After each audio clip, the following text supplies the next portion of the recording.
insizwa ekuthiwa uZakhele wakavezi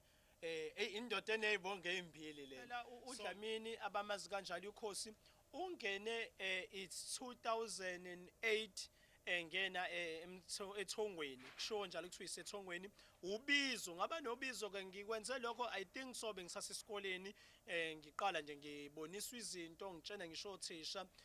la ngangifunda khona ngingakholakala until ngize ngikwazi ukuthi ngiyodla amagobongo ngidla izinto ezibalekile ezayifunwa obaba omkhulu nga end up ke sengiphuma ngishintsha ukuba uZakhele wakavezi sengiba uDr Dlamini ngoba ngangenwa umkhulu oyilIkhosi mangithi makuthiwa Dr Dlamini Ikhosi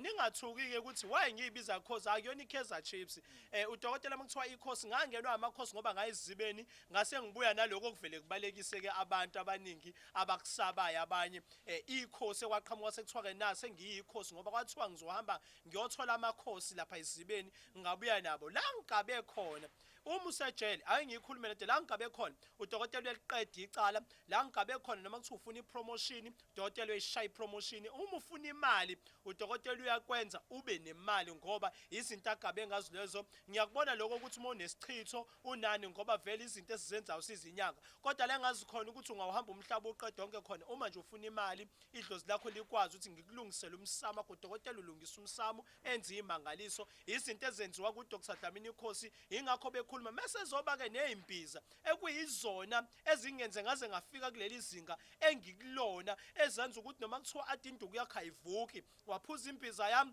iyabuya imizwa yakho noma kuthiwa unelumbo udokotela unembiza elumbu eqaqa amafinto ngaphakathi lisha ilumbo lakho kosisi abahlele emakhaya une discharge oyazi kahle ukuthi ayikho kahle iyanuka udokotela uyakwazi ukuyiklina awubathola abantwana udokotela uvula isibeletho kade ujova ngalomjovo kuthiwa idepo ehlala 3 months 4 months isebenza emzimbeni ubaba usiyathethe ekhaya ufuna umntwana awusakwazi ukumthola umntwana ufuna ukumiselela umntwana udokotela amaphuza imbiza yakhe uyakwazi ukuyiphuza mase kumiselela kuqaqeka